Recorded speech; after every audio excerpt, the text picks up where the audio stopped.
Assalamualaikum warahmatullahi wabarakatuh. Alhamdulillah, nahmaduhu wa nusalli ala rasulil karim. Asyhadu an la ilaha illallah wahdahu la syarika lah wa asyhadu anna Muhammadan abduhu wa rasuluh. Allahumma shalli wa sallim ala Muhammad wa ala alihi wa ashabihi wa man tabi'ahum bi ihsanin ila yaumiddin. Wa qala Allah ta'ala fil Qur'anil Karim, a'udzu billahi minas syaitonir rajim. Wa ma Muhammadun illa rasul qad khalat min qablihi rusul. Afa immata aw qutila qalabtum ala aqabikum. Tim instruktur yang saya hormati, para bapak ibu sekalian peserta Baitul Arqam malam ini. Malam ini saya bersyukur bisa dipertemukan dengan bapak ibu sekalian untuk membantu mengantarkan materi ideologi Muhammadiyah. Mohon maaf, rasanya banyak wajah yang belum saya kenal. Kalau boleh saya tahu siapa yang sudah mengenal saya? Oh, iya. Berarti saya belum terkenal. Artinya kalau belum terkenal saya perlu memperkenalkan diri. Mohon maaf.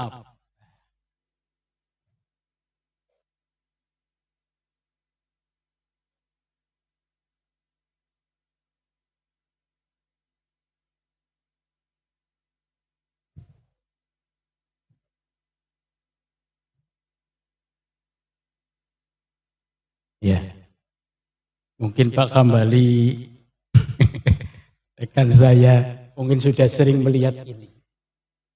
Pernah melihat itu ya? Iya. Nah, Ultra Flow ya, tapi ini bukan iklan. Karena ada orang yang wajahnya mirip itu. Iya. Nah. Kalau mirip kan berarti tidak sama. Berarti beda. Namanya saja Ultra Foodin, kalau tadi Ultra Flu itu. Ya, ini produksi Saifuddin PDM Muhammadiyah. Nah, kali ini mencoba berbagi, ya, mencoba berbagi pengalaman tentang ideologi Muhammadiyah dan matan keyakinan cita-cita hidup Muhammadiyah. Bila ada ketidakjelasan, bisa hubungi nomor atau email itu. Ya. Nah, jadi ini saya terlahir di Tegal, pernah sekolah di SD, SMP, SPG, dan semua ijazahnya asli.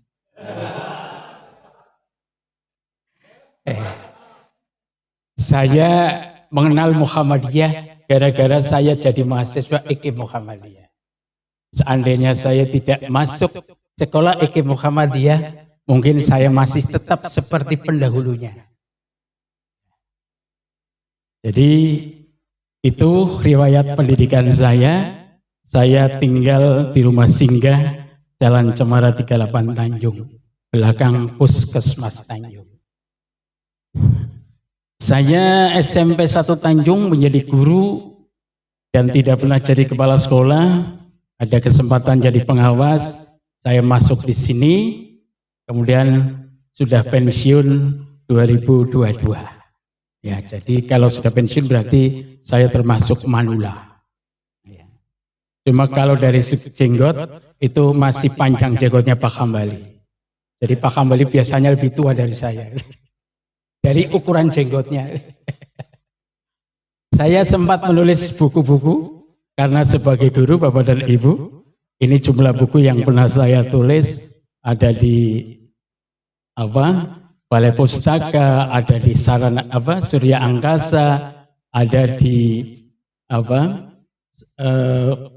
tim Abdi Guru itu nama tim penulisnya, ada yang saya tulis secara individu, dan yang terakhir adalah buku khutbah Jumat, temanya khusus stunting. Ini biayai oleh Noto Foundation, diterbitkan oleh Sekda Brebes. Ya. Dan tersebar di masjid-masjid Kabupaten Brebes yang desanya banyak stuntingnya. Jadi ini tim penulis bukan saya sendiri, penulisnya para ulama di Brebes, saya satu yang bukan ulama. Karena U baru gitu loh. Bukan ulama. Ya, Saifuddin kan punya ulama U baru itu. Kalau Saifuddin lah itu lama. Nah, saya sebagai pimpinan daerah Muhammadiyah sejak 2019-2020, kemudian ini periode dengan Pak Joko 2 periode, jadi di PDM saya ini tahun keempat periode itu. Ya. Ini sebagai peserta diklat pembimbing KPIHU. Jadi saya punya sertifikat yang layak sebagai pembimbing haji dan umroh karena sertifikatnya bertaraf nasional. Ini saya berani bimbing karena pernah ke sini. Kalau ini pernah ke Islamic Center Thailand dan saya pernah sholat Idul Adha jam 10 itu di Islamic itu. Karena orang Islam sangat sedikit, maka sholat Id itu harus menunggu dari berbagai kota kumpul di situ. Saya karena asumsinya Indonesia itu jam 6 sudah datang. Ternyata nunggu sampai jam 10.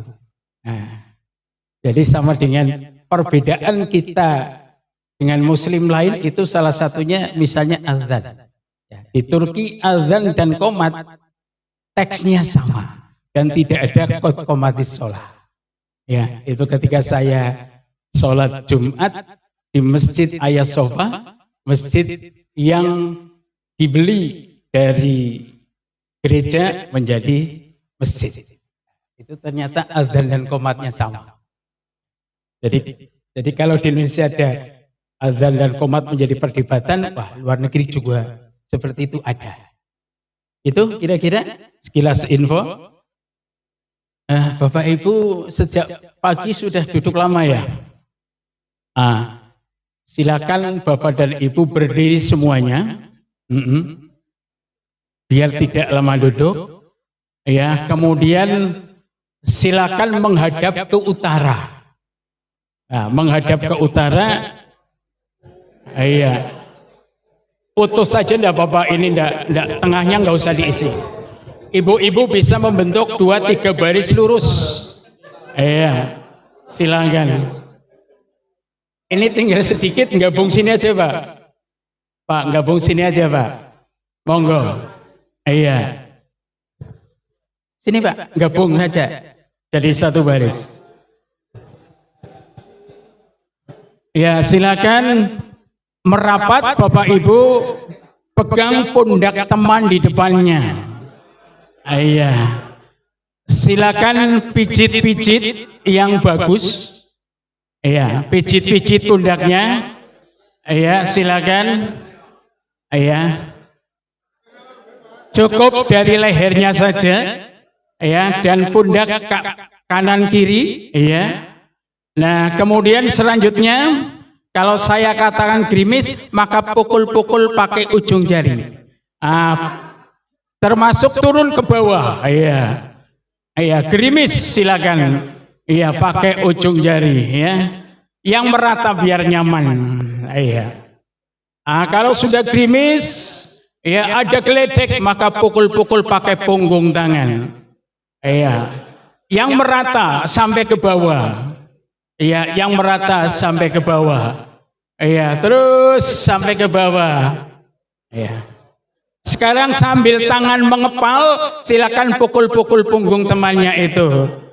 Iya, sampai ke bawah rata. Iya, bagus. Iya, sudah? Terima kasih cukup. Sekarang balik kanan. Ya, balik kanan. Lakukan yang sama, silakan pijit-pijit dulu.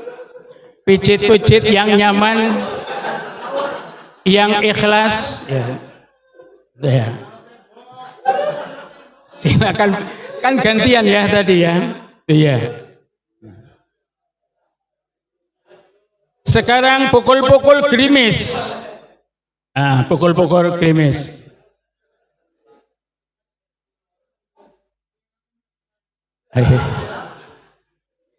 Iya, pukul-pukul ke bawah, hujan, mulai geledek. Iya, geledek. Pembalasan lebih kejam daripada.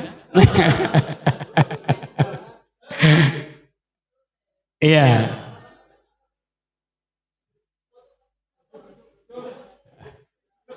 Iya. Terus sampai ke bawah? Iya. Sekarang pundaknya dipijit-pijit lagi. Sambil ikuti kata-kata saya. Saudaraku, terima kasih ya telah memijit saya dengan penuh kasih sayang. Saudaraku, jangan lupa ya, ikuti Baitul Arqam ini sepenuh hati, penuh ikhlas, jangan ngantuk ya. Iya. Ya, terima kasih. Cukup ya.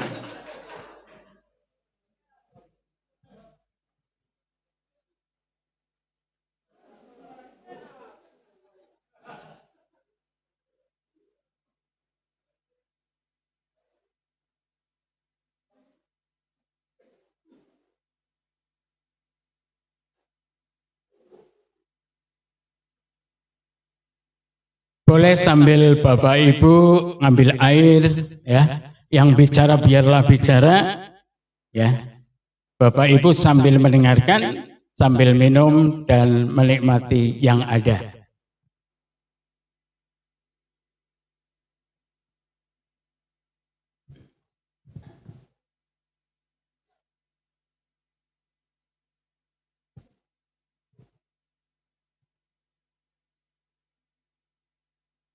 Baik, sambil berproses kita ikuti bersama.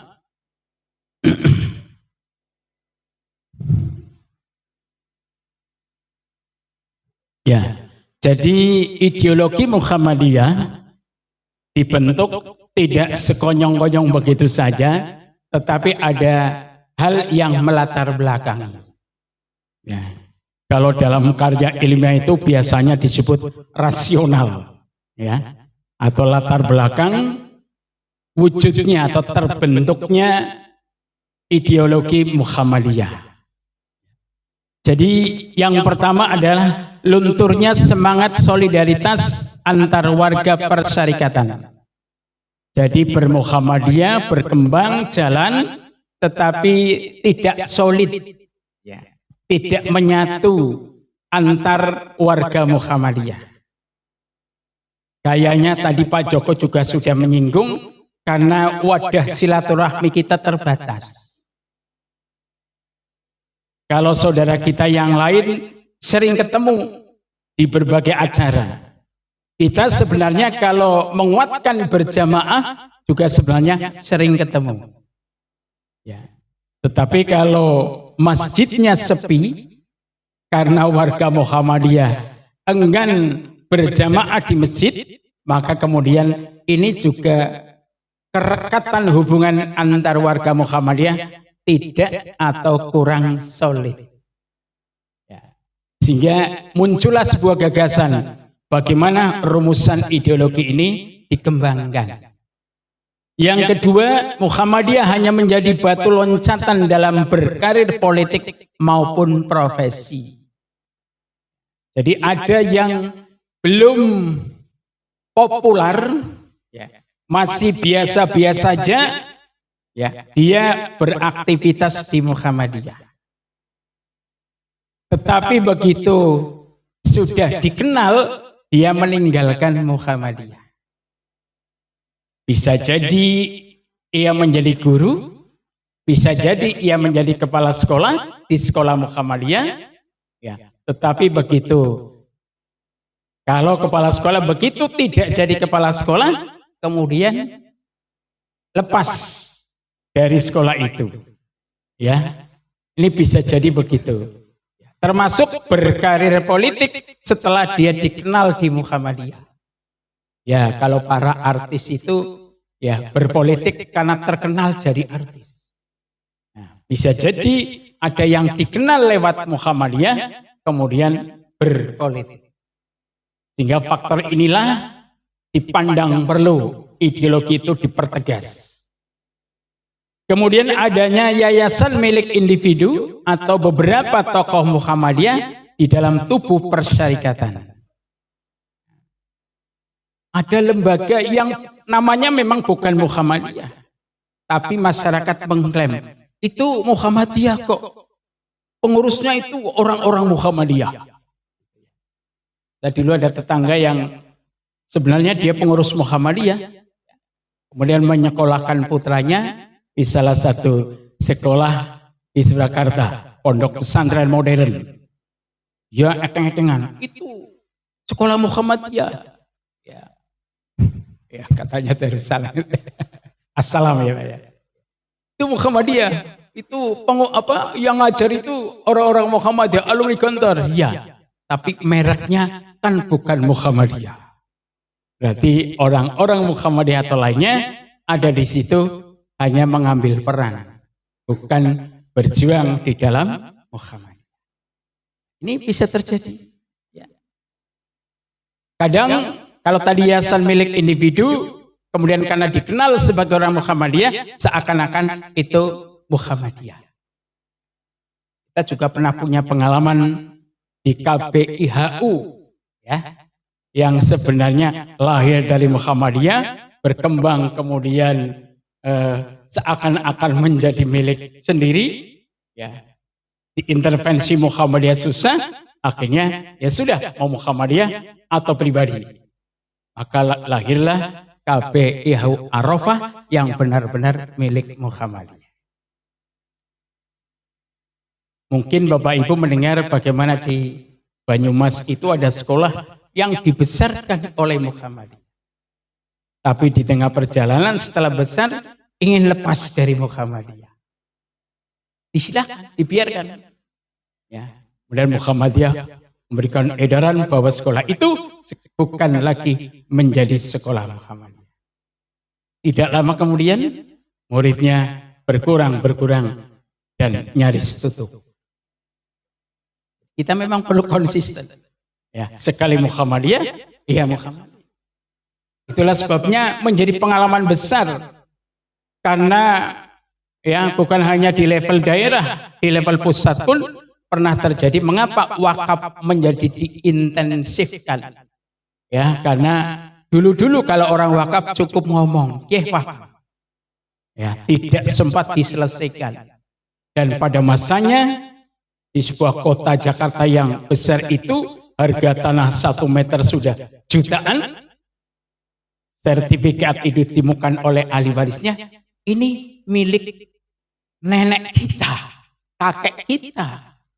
Ya, maka menuntut dan harus menggantinya Muhammadiyah itu. Padahal di situ sudah berdiri perguruan Muhammadiyah. Maka dengan berat hati harus menyelesaikan. Maka itulah wakaf mulai diintensifkan. Maka setiap lembaga yang berdiri Muhammadiyah, bawahnya, tanahnya harus sudah wakaf atas nama Muhammadiyah. Agar tidak bermasalah, berkepanjangan. Ya, meskipun mungkin kalau Bapak Ibu dari Brebes menuju Tegal ada SMK kiri jalan, SMK Muhammadiyah, itu memang punya sejarah unik itu. Ya. Kalau sertifikatnya jelas itu wakaf Muhammadiyah. Tapi si muwakif itu juga membangun masjid. Ya, dia nggak sedulurku gitu. Maka sedulurku tadi ya menghidupkan masjid itu. Yang repot kalau pas sekolah lagi pembelajaran, di sini pengajian ala begitu kan, ganggu kan, pokoknya pengeras lagi gitu. Ya, karena apa? Memang kadang-kadang kita berhadapan seperti itu. Bapak Ibu, yang ketiga, yang keempat, bekerja di Muhammadiyah tetapi tidak mengikuti keputusan resmi persyarikatan. Bahkan menilai keputusan organisasi lain lebih islami. Nah, ini repot, perlu ngaji. Kalau istilah lain kadang ngopinya kurang jauh. kudu sering ngopi. Ya, wisatanya perlu jauh, wawasannya perlu banyak. Ya, agar komitmen berislam melalui Muhammadiyah semakin kuat. Ya. Bekerja di Muhammadiyah tidak mengikuti keputusan resmi persyariatan. Jalan sendiri, nggak pakai kaidah yang digariskan.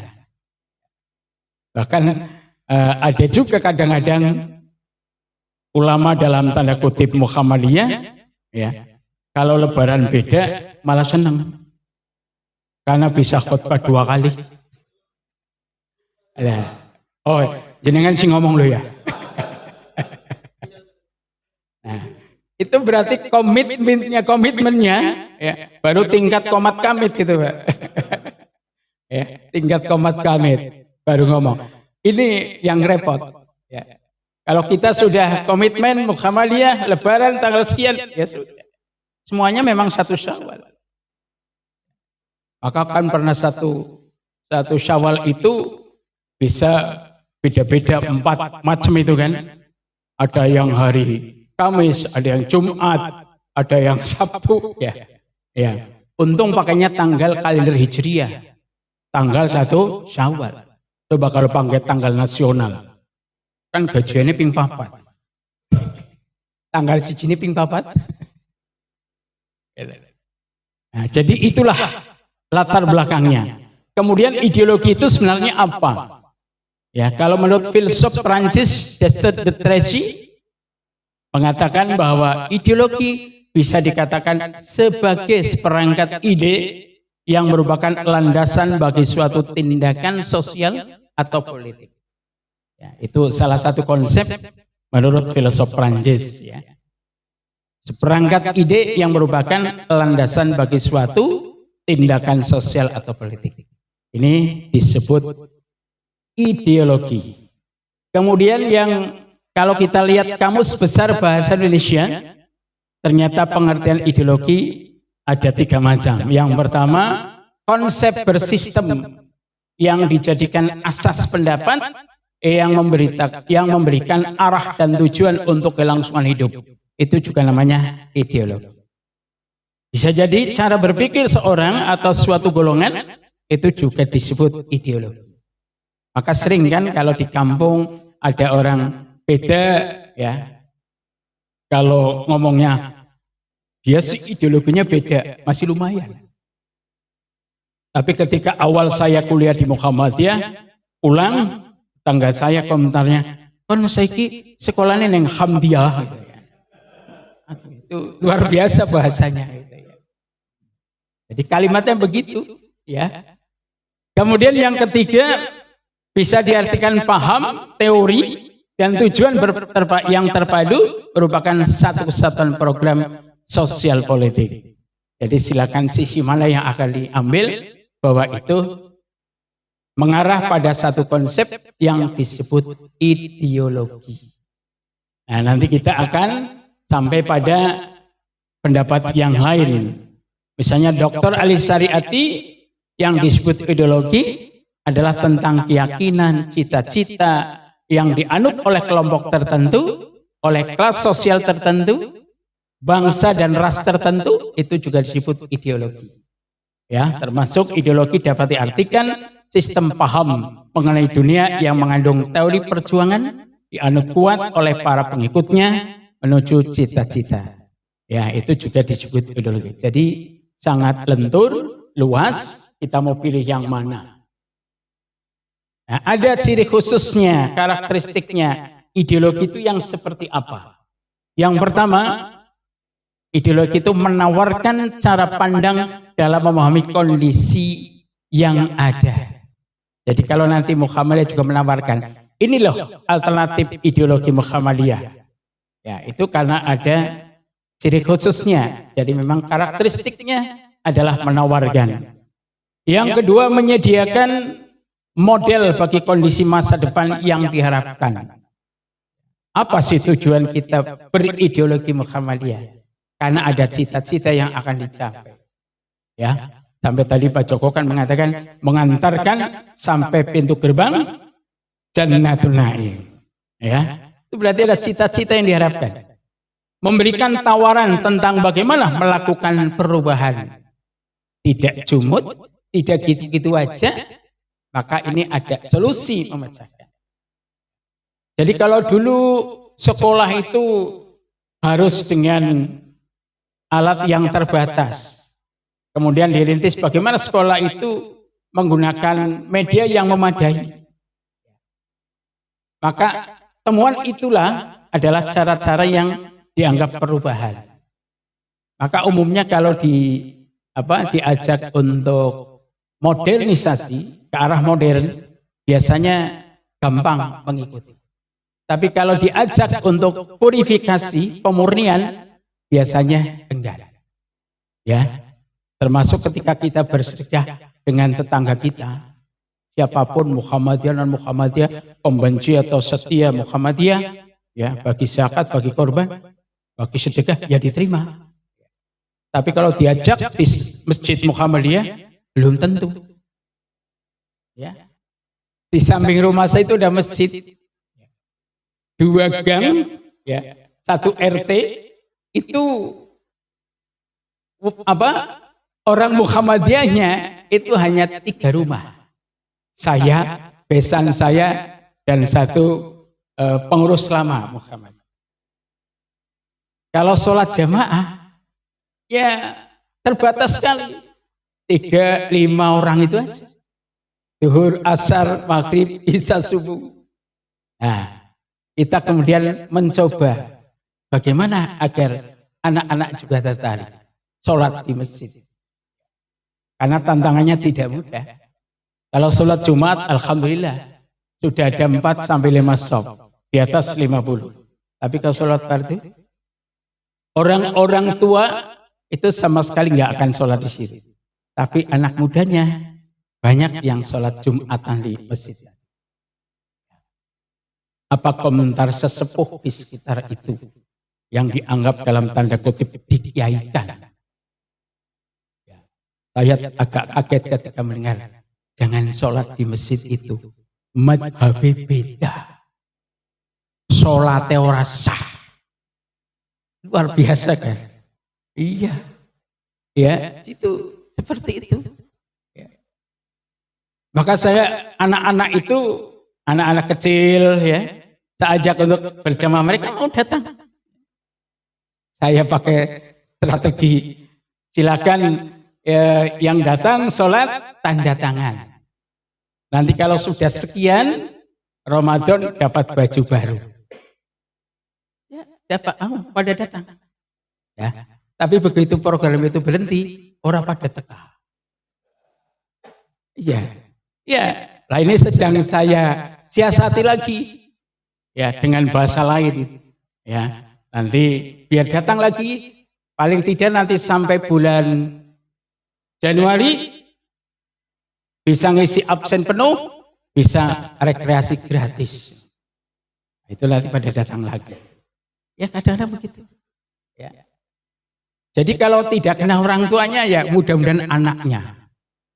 Kadang anaknya pun sudah susah. Karena apa?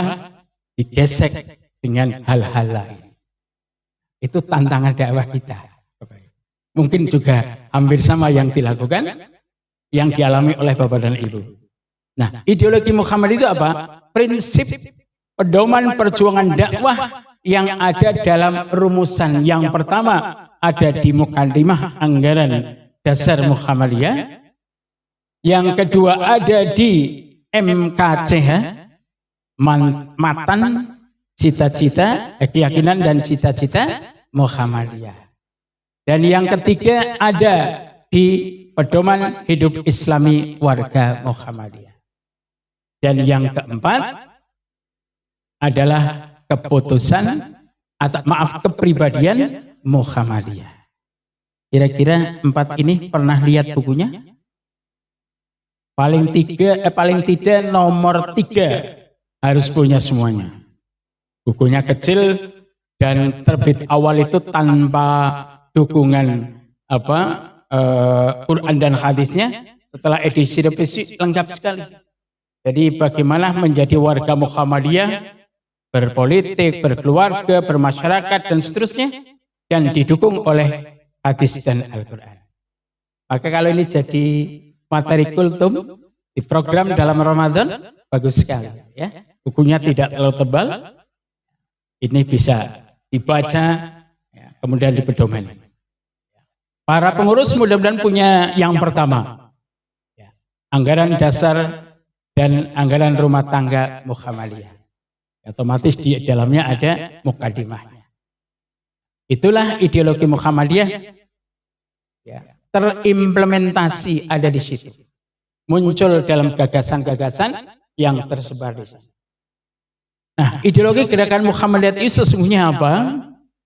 Gerakan yang merupakan sistem paham dan teori perjuangan yang dilandasi dan dijiwai dan dibingkai dan dimaksudkan untuk mengamalkan Islam dalam seluruh kehidupan umat manusia. Jadi ideal sekali bahasanya. Ya, itulah ideologi gerakan kita. Kemudian yang kedua, manhaj dakwah untuk mengajak manusia beriman kepada Allah serta beramar ma'ruf dan nahi mungkar.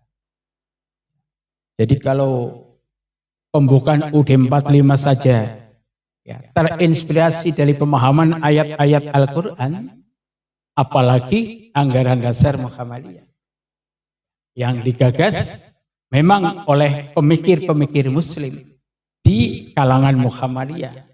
Ya, maka jelas, ya, tujuannya adalah beramar ma'ruf nahi mungkar. Kita kadang sering digelitik oleh saudara kita, ya. Muhammadiyah baru beramar ma'ruf, ya, nahi mungkarnya belum berani tegas. Ada kalanya yang komentar begitu. Sehingga pernah ada pemuda Muhammadiyah, maksudnya aktivis yang sering ngaji di Muhammadiyah, itu berkesimpulan kalau ada ketimpangan sosial kok Muhammadiyah nggak ada gerakannya. Kesannya begitu. Bok seperti yang lain langsung bet gitu. Ya, Muhammadiyah punya gaya. Gaya yang tidak terlalu lembek dan tidak terlalu ekstrim. Yang tengah-tengah apa itu? Wasatiyah. Mungkin tidak muncul ke permukaan, tetapi berapa ratus peraturan yang akan merugikan Muhammadiyah bisa diselesaikan di tingkat pusat. Dan kita nggak pernah tahu informasi. Ya. Tetapi level atas sangat mendengus informasi itu dan langsung sebelum muncul bisa diantisipasi. Ini nahi mungkarnya begitu. Jadi tidak lagi mungkar rame-rame begitu. Kalau ada yang rame-rame itu biarlah urusan yang muda-muda. Akan belum ada kan Muhammadiyah demo gitu kan. Ya, tapi kalau angkatan mudanya kan bisa jadi. Mahasiswa, wajar mahasiswa mentalnya ya, istilahnya karakteristiknya harus gerakan, gebrakan. Ya harus begitu. Ya, angkatan muda. Yang tua berdoa sambil dengan kebijakannya. Langkahnya, terobosannya tidak harus dengan yang frontal, tapi dengan cara yang. Maka kadang-kadang kita tidak tahu ke permukaan, tahu-tahu kebijakan itu menguntungkan. Coba kalau ya seandainya tidak ada tokoh-tokoh pendidikan di level pusat, betapa banyak mungkin kebijakan-kebijakan itu merugikan Muhammadiyah di pendidikan. Mungkin kemarin lembaga pendidikan agak sedikit terganggu dalam tanda kutip. Ketika P3K kan, waduh, guru yang sudah dikader lama setelah jadi orang baik, ya karena SK P3K keluar dari Muhammadiyah. Ya, kan begitu ya. Nah, tapi untung sekarang dengan ganti menteri, P3K tidak harus keluar dari sekolah Muhammadiyah. Ya, ini tidak harus berteriak di jalan. Ya, tetapi cukup dengan pendekatan yang persuasif, ya. Apalagi ada menteri kita, nah kebijakan itu menjadi baik dan menguntungkan bagi kita. Ya, itulah Sesuatu yang kadang-kadang di luar dugaan kita Bapak Ibu.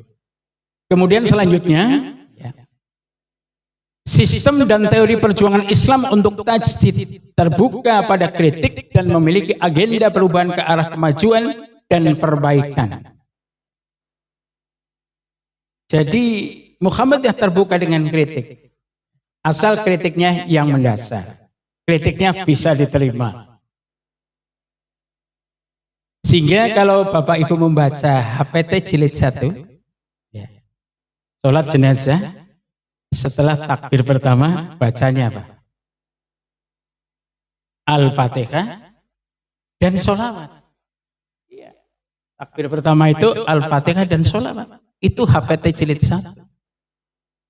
Tapi jilid 3, kalau baca tentang sholat jenazah, sudah punya kelonggaran. Boleh menggunakan yang di jilid 1 pada takbir pertama itu Fatihah dan sholawat, tetapi boleh juga setelah takbir pertama Al-Fatihah, setelah takbir kedua sholawat dan doa-doa lainnya. Ini berarti apa? Terbuka untuk memperoleh perubahan.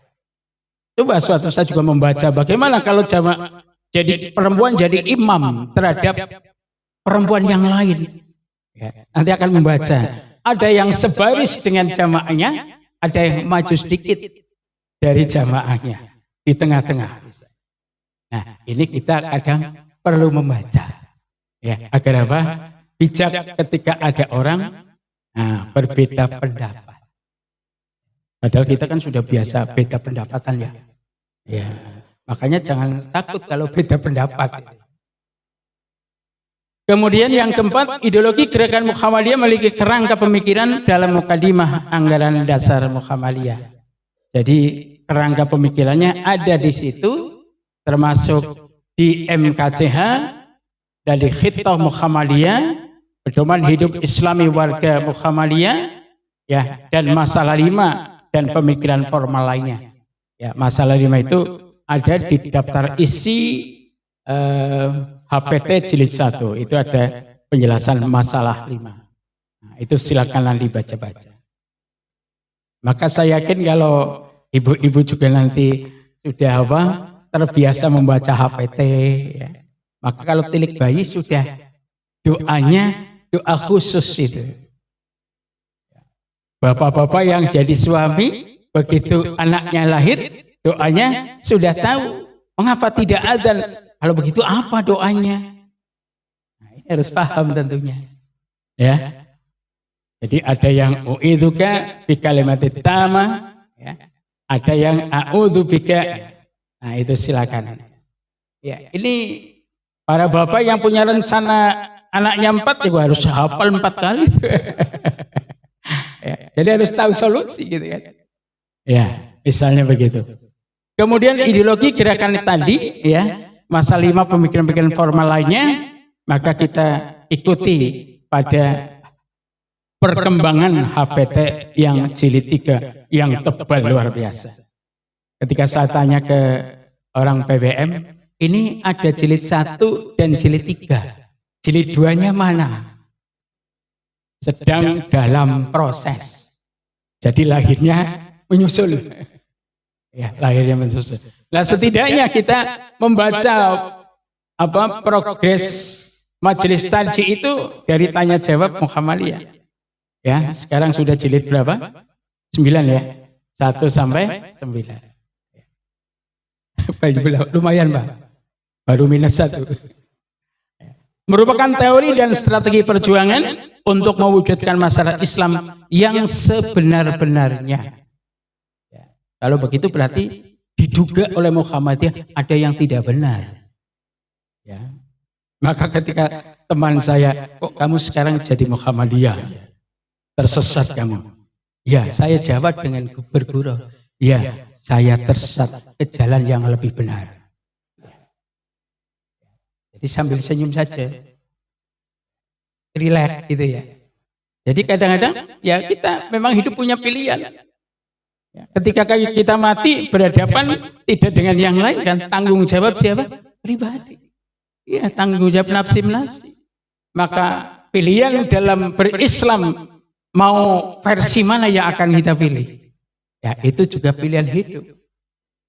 Ketika kita salah pilih, ya risikonya juga ditanggung sendiri. Bukan oleh tetangga, bukan oleh saudara, bukan oleh siapa saja. Ya. Saya 7 bersaudara, yang aktivis Muhammadiyah hanya saya. Lainnya tidak aktivis tapi berpikiran agak terbuka. Ya. Yang NU terus juga masih ada. Tapi sebagai saudara, ya tetap saudara. Kita diskusi biasa. Malah saya diminta ngisi pengajiannya di kelompok mereka. Bahkan saat ini di Pengaradan itu, saya mengisi pengajian itu, jamaahnya 3 macam Bapak Ibu. Iya, jadi pengurus musolanya itu ini biar adil, ya ada dari Muhammadiyah, ada dari Salafi. Ini yang belum dihadirkan yang dari NU. Iya, jadi saya yang ngisi pengajiannya relatif harus rasional menurut Quran dan Sunnah yang saya pahami. Maka saya tunjukkan yang kadang-kadang hal yang berbeda, tapi mengapa kita harus menjadi perselisihan? Kita harus konsisten dengan pemikirannya. Kita boleh beda, nggak usah menjelek-jelekan yang lain, dan tidak perlu merasa paling benar, tapi berikhtiar untuk mencari yang benar. Itu penting. Merupakan tali pengikat gerakan yang diwujudkan dalam sistem organisasi, dalam sistem jamaah dan kepemimpinan untuk mewujudkan Islam sebagai rahmatan lil alamin. Memang kita punya wadah, tapi wadah kita bukan hanya untuk Muhammadiyah, tapi juga untuk orang lain yang mau, ya, yang mau mengikuti gerakan kita. Kalau di Indonesia Timur sana saja ada yang sudah merasakan rahmatan lil alaminnya. Ya, bukan Muslim, tapi dia merasa mantap sekolah di perguruan Muhammadiyah. Bahkan siap jadi bemper. Kalau ada yang ingin, katakanlah, mengganggu perguruan Muhammadiyah. Meskipun mereka agamanya syarif, tapi tidak apa-apa, wisuda, karena biasa nyanyi di gereja, ya nyanyi Mars Muhammadiyah. Bang Surya, biasa lembang, senang suaranya apa ya? Bagi mereka kan sebuah nyanyian. Jadi kadang-kadang dakwah kita banyak batu sandungnya, tetapi ingat bahwa rahmatan lil alamin menjadi tujuan akhir dari gerakan kita. Ya. Apapun kata orang, balasannya hanya Allah. Allah yang akan menentukan. Kalau kita tidak berpikiran kuat semacam itu, kita nanti jadi berorganisasinya juga lembek. Maka perlu dicas. Ya, malam ini salah satu bentuk, ya, cas supaya semangat. Nanti berikutnya di masing-masing cabang ranting ruhnya Muhammadiyah di mana? Pengajian. Jadi kalau tidak ketemu di pengajian, mau ketemu di mana? Kalau jamaahnya juga tidak kental, ya, tidak kuat, ya, tentu terbatas sekali. Kemudian yang berikutnya, dasar-dasarnya.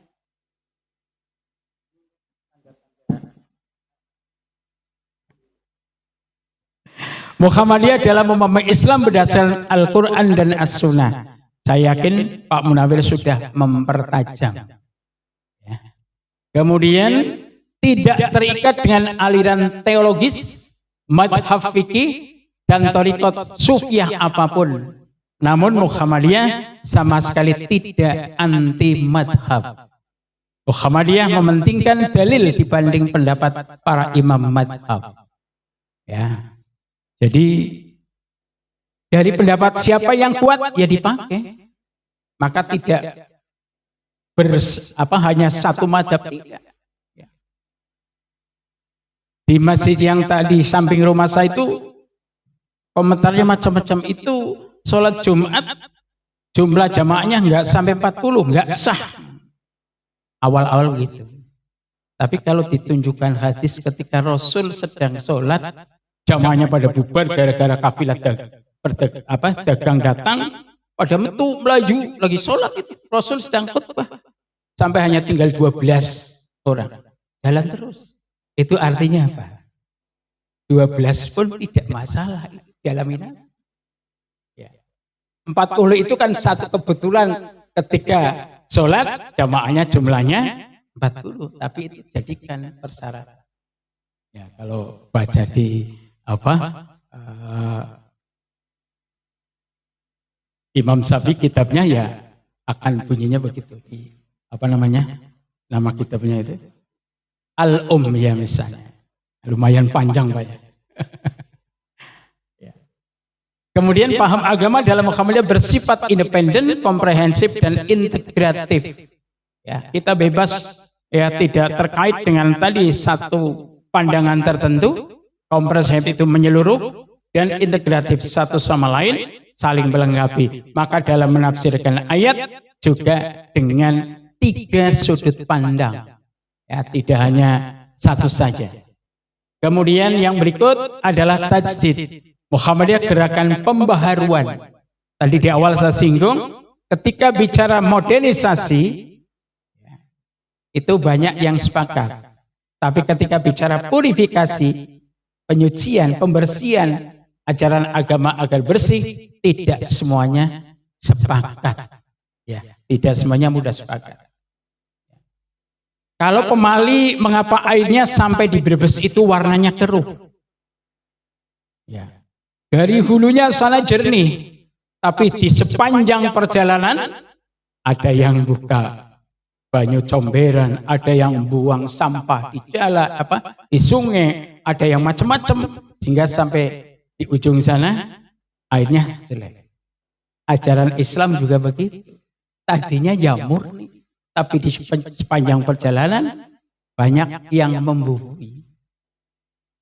Beradzan kayak yang sepi sih lingak-linguk. Sambil nunggu imam, muncullah terus daripada kan, daripadanya kemudian diabadikan. Kalau nggak ada, rasanya kok bukan Islam gitu loh. Nah itu dibersihkannya. Nah, tapi butuh pemahaman. Ini sebenarnya bukan soal boleh dan tidak. Kalau ada yang suaranya keras dengan bacaan-bacaan itu, sementara ada orang sholat sunnah, ganggu tidak. Baca Quran saja harus suaranya dilirihkan ketika ada orang sholat. Apalagi hanya maaf dalam tanda kutip nyanyian. Ya kalau sholawat, ya sholawat kan sekarang berkembang kan. Tidak hanya sholawat yang muncul kan. Teks-teks lainnya muncul. Kemudian tajdid berupa gerakan purifikasi, pemurnian dan dinamisasi. Kemudian purifikasi menyangkut masalah akidah dan ibadah. Sedangkan dinamisasi adalah urusan keduniawian. Kadang-kadang bingung warga Muhammadiyah, ya mau zikir pagi dan petang kan jumlahnya tasbihnya, ya kemudian baca ininya istighfarnya kan 100 ya. Ini kalau pakai tangan kan nggak cukup ya. Ya kan tambah zikir kalau selonjor ya angel ya. Kemudian kalau pakai tasbih terus dibid'ah-bid'ahkan.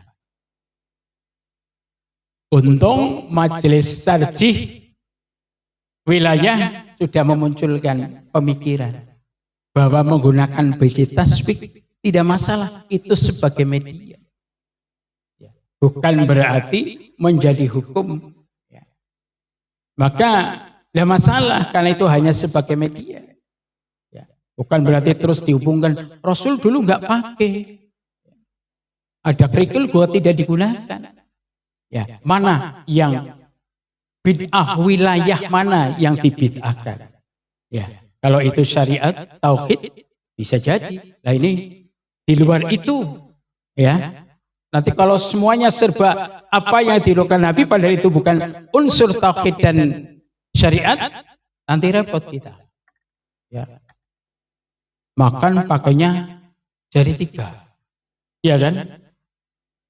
Lah, kalau itu mau ngambil nasi, sayur asem, gimana itu? Rampung beli orang rampung-rampung. pada masa itu kan yang diambil kurma. Ning nganggo jari 3 ya bisa. Ya kan? Lah kita makannya nasi. Ya. Jari 3 ya susah. Nah, padahal itu urusan apa? Keduniawian. Nah, maka kadang-kadang kita terus krungu itu yang ngomong balik kita jadi gelisah. Maka kita perlu ngaji terus. Kemudian wasatiyah tadi sudah kita singgung. Ya, wasatiyah itu artinya pemimpin. Jadi kita Muhammadiyah memposisikan diri sebagai al-wasit. Sebagai wasit. Muhammadiyah memegang teguh prinsip tawasud tengah-tengah.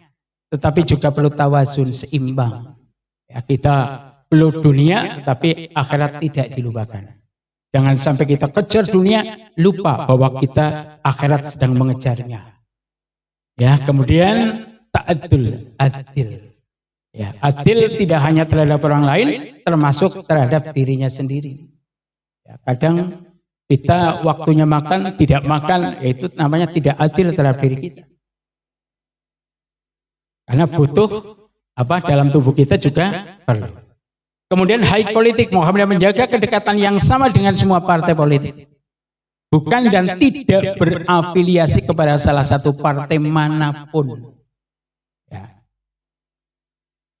Maka silakan kalau ada warga Muhammadiyah didorong sebanyak-banyaknya warga Muhammadiyah untuk berpolitik praktis. Tetapi bukan Muhammadiyahnya yang berpolitik. Orang-orangnya. Karena suara-suara ketika memutuskan sesuatu, Indonesia kan butuh suara banyak. Di situ diperlukan. Ya.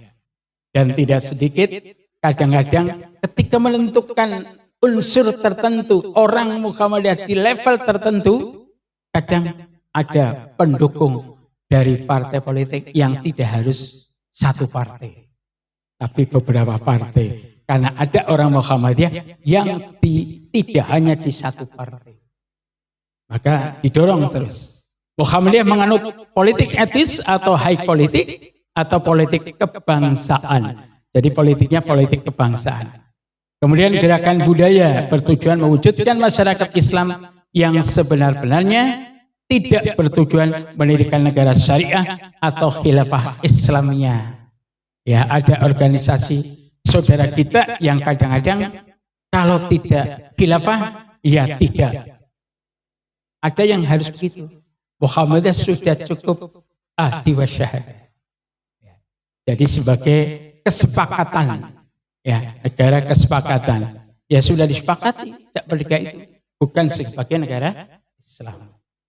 Ya, kayaknya cukup ya Mas. Ya, soalnya sudah makin malam. Saya kira ini saja Bapak dan Ibu sekalian. Tentang matan keyakinan dan cita-cita hidup Muhammadiyah nanti bisa dibaca, dikirim di grup, ya. Dan itu tidak terlalu rumit karena intinya adalah ideologinya seperti ini, cita-cita Muhammadiyah seperti apa? Ada 5 pemikiran cita-cita Muhammadiyah. Demikian kurang lebihnya mohon maaf membantu mengantarkan di kegiatan Baitul Arqam malam ini. Sementara, Assalamualaikum warahmatullahi wabarakatuh. Waalaikumsalam warahmatullahi wabarakatuh. Demikian tadi pemaparan tentang